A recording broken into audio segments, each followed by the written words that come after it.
Hi guys, just finished a lovely lunch at the Wild Cafe in Tenerife in Brisbane, and I'm just about to have a nice coffee with a chocolate fudge cookie. Thanks Megan, cheers. Today I'm probably going to get froth all over my mouth now, excuse me. Today I wanted to talk about narcissists and also workplace bullying. I think workplace bullying is definitely on the increase. I think we're in an epidemic of it, to be honest with you. And I think that's because we're in an epidemic of narcissism. And I think narcissism has always been there. It's just that we live in a society now, I think, which enables narcissism. It reinforces it. Maybe 50 or 60 years ago, if someone was behaving in a particular way in the workplace, which was destructive to others, I'm under the impression that they would have been sacked. They would have been gotten rid of, unless they were very good, and they might have been kept on and floated to the top. Narcissism isn't new. We've always had it. I think it's just been better contained and controlled previously. So how does narcissism come about, and how does this sort of express itself in workplace bullying? Well, my belief, and again I do emphasize in a lot of these videos that I'm not a guru by any means, and I'm not an expert, and I'm just a humble psychologist who knows a little bit about human behavior. My belief about narcissism and how it comes about is I think fundamentally we all have narcissistic traits inside of us, because the very fundamental nature of social relationships is give and take. So we do give to receive. Maybe not to receive straight away, but it's we receive at some stage. So either directly or indirectly. Sorry about the noise. The garbage truck is just going past. So we do give to receive, either straight away or to receive at some stage, either directly or indirectly. And so the very fundamental nature of human relationships is narcissistic, because it's the receiving. It's just that most of us buffer that fundamental narcissistic trait inside of us with empathy and compassion, and I like to say humanness. Just being human, just being understanding of each other, really, and being respectful. I think narcissism, in the conventional sense, how we understand narcissism, I'd like to talk a bit more about that now, sort of the darker end of narcissism as opposed to the lighter end, which is more the regular sort of just individual who's compassionate and empathetic. I think the darker end, where the person is more controlling and manipulative. In fact, there's something called the dark triad, which you may or may not have heard of. The dark triad is basically the three dark traits that tend to the people who are down the darker end of the narcissistic spectrum have. So it consists of three traits. It's narcissism, whereas it's very strongly about me. I'll make it all about me and my needs, and I'm the only person who matters here. And there's another trait. If you imagine like a triangle, there's another trait called psychopathy, whereas it's basically I don't give a damn about you, and I have an inability to experience guilt, remorse, compassion. I may be able to fake it, but it's not genuine. And then there's the other dark trait is called Machiavellianism, and I believe this comes from a novel called The Prince, which was written I don't know, it's like 1600s in Italy, and I believe it was about a guy called Machiavelli who was very much into mind games and causing people to doubt themselves and getting basically mind fuckery, really. And so narcissists, so if you imagine a triangle with these three traits, so psychopathy, narcissism, and Machiavellianism, and narcissists can just like, be down in that corner, so to speak, if you imagine a triangle, and it's all of that trait, it's all about them. Or you could have people who are right in the middle of the triangle, and they're very strong on all three, mindfuckery, all about them, and not giving a damn about anybody else's feelings, or not giving a damn about anybody else's life. So all narcissists, it's all about them, right? And they're often distinguished from psychopaths, because all psychopaths are narcissists, but not all narcissists are psychopaths. Anyway, so back to where I think narcissism begins. I believe it begins in babyhood, really. And as babies, we need to have a back and forth, a healthy back and forth with our parents. A healthy sort of lots of smiles and lots of sort of pleasantness, but not all the time. But the majority of the time, we need to have this backwards and forwards. And if we have this backwards and forwards, we feel safe. We feel safe, and we feel wanted. We feel wantable. We feel acceptable. We feel liked. We feel likable. We feel that we are we come to believe that we are a good person. This is because our parents, ideally, with this backwards and forwards, and basically they get to know the little person inside the baby, the little person inside the child's body, the little human being inside, and that little human being inside comes to believe that they are get to knowable, they are acceptable, they are lovable. There's someone inside here who's worth loving. And a lot of the time, this doesn't happen. This doesn't happen, and because of the lack of genuine, authentic back and forth, the child begins to believe, this is my opinion, the child begins to feel that there's no one inside to get to know. Now, I got that information from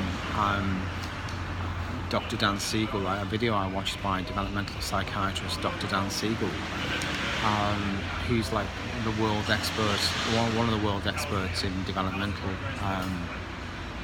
neurobiology and social neurobiology. So I strongly recommend you have a look at some of his stuff on YouTube and read some of his books. And so basically, if there's a lack of interaction, or worse, if there's criticizing of the toddler, so not you can have a still face, which could there's a famous experiment called the still face experiment by Professor Tronick, which was conducted in 1975. It's been repeated over and over again. And it was just a mum who had just interacting with the baby, then a still face for 2 minutes, and the baby just becomes so anxious, because there's no backwards and forwards, and it's just 2 minutes. So even worse, if there's criticizing, if the mum has her own baggage and she's bringing into the relationship with the baby, so the mum is stressed and anxious, and maybe she's got unresolved traumas and what have you, then the baby picks up on this. And if it's a frequent thing, and there's not many smiles and not much soft and gentle stuff going on, then the baby begins to believe that there's no one really in here to get to know, really. Because my mum isn't taking the time to get to know me, and my dad isn't taking the time to get to know me, and to get to know this little person inside. There's a lack of drawing this little person out, so to speak. So the person begins to think that they're unlovable, they're not worth knowing, they're not worth transacting with. But our main way of feeling safe, it's not fight and flight. It's by being social. It's by having people around us to protect us. This is how we are made by nature. So the child, a narcissist, begins to develop ways to enter into the primary survival state, which is having people around. And they develop strategies like, bearing in mind they often feel as though they're not worth knowing. But they develop strategies which are very sort of ineffective. Like for example, they manipulate people to come into their world and to give them approval and praise and to like them. And then these are all forms of, if you like, protection. These are all just words for protection. And when the narcissistic child is able to does this, the child feels something inside of themselves. They actually feel something. It makes them feel good inside. It makes them feel safe inside. But because they feel unlikable, there's a fear that this source of liking, the source of love, which they've manipulated to come into their world, there's a fear that they will go again as soon as they find out that the narcissistic child is unlovable. Remember that the child is lovable. It's just a belief that they develop about themselves that they're unlovable. It's like their own view of themselves. So they become terrified that they're going to be left.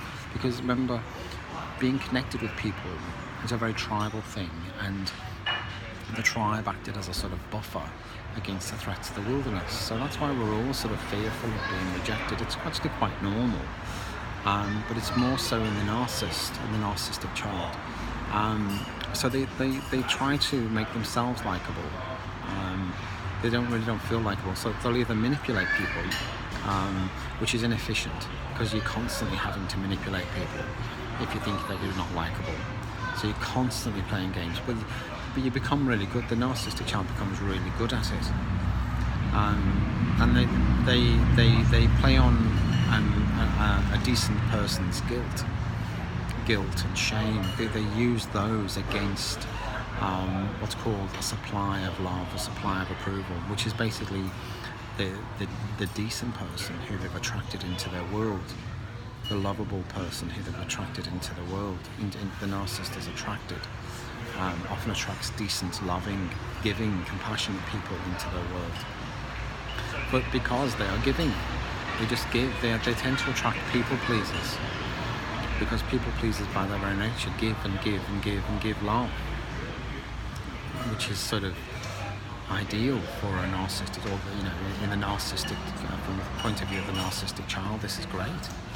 So the narcissistic child will manipulate and will become an expert manipulator, and will control the supply, the decent person, the supply of love, by using their guilt and shame against them. The narcissist will also try and overcompensate. Often they're very gregarious and extrovert. Often they are, and they often go all out to get attention. They have to be the center of attention. In other words, they have to be the they have to be the center of the liking party. They have to have everyone's attention on them. And the reason for that is because they feel so deeply empty and unsafe inside. Deeply empty. Remember I said that they feel as though there's no one inside to get to know. So it's like having an empty bucket with a hole in. They often feel empty inside. So they're constantly having to fill this bucket with a hole in the bottom, constantly having to fill it with love all the time. But it's as if it just drains out the bottom. Because don't forget, the narcissist feels that they are not lovable, that they are not acceptable as they are. So they're having to constantly put this false version of themselves on all the time, to try and get people to like them. Often comedians are narcissistic, but I say there's like light and dark narcissists. Light narcissists are your overt, your funny, your extrovert type characters who don't manipulate, who aren't controlling, but they just like attention. And then you go down the spectrum and you get this, you still have these extrovert types, but they're also more manipulative and controlling. Maybe at the lighter end, you've also got, as well as the narcissistic traits of wanting attention, you've also got self-awareness as well. But down the darker end, there's more control and manipulation. But there's a lack of, maybe there's a lacking, I might be wrong here, but there might be a lacking of self-awareness, like a lack of insight as to why they do what they do. Anyway, so often narcissists are extroverted. We can also have what's called malignant or covert narcissists, where they feel unloved, unlovable, they feel empty inside. But they are much more subtle in the ways that they get people to like them, or have people around them, or more correctly, have these supplies of love, of comfort, of security around them, and they're much more subtle in their manipulation. They're not very overt, they're often very reserved, but they can be brilliant socializers, and they often get brilliant at getting people to like them, and they very subtly manipulate others. And I want to just talk about workplace bullying. Well, often the bully is a narcissist, either an overt narcissist or a covert narcissist. And remember, the covert and the overt narcissist, they do what they do to feel something inside, because they're often plagued with this sense of numbness or emptiness inside, and they often lack feeling of joy. So they do what they do. They bully, they manipulate, they play games, and they often seek status as well, and power, and that's so they can feel something inside. When they get what they want, they feel something inside, but it's only fleeting. So they become expert at going to the next level. It's never enough. Nothing is ever enough for them, because it's like I said, it's always trying to fill this bucket inside of them with love or a pleasant feeling, which they often get from bullying others. That could be, could emanate from when they were a kid, and maybe they bullied a kid at school, or they bullied the brother and sister, and they actually felt something. So feelings that felt something good. So feeling something good became fused with bullying. So how are you going to feel even better? Bully even more. Feeling good might have been a product of actually, manipulating somebody. Crying when we're a kid, and I get some comfort. Well, that worked. Do that again. So the kid becomes an expert manipulator, because it helps them to feel something inside, feel something good inside. And often they'll the characters will be they'll be manipulators, and they'll be physical bullies, and maybe in secret, but also outlandishly verbal bullies as well in public, and they'll tend to pick on targets who suffer from shame easily, because they're easy targets.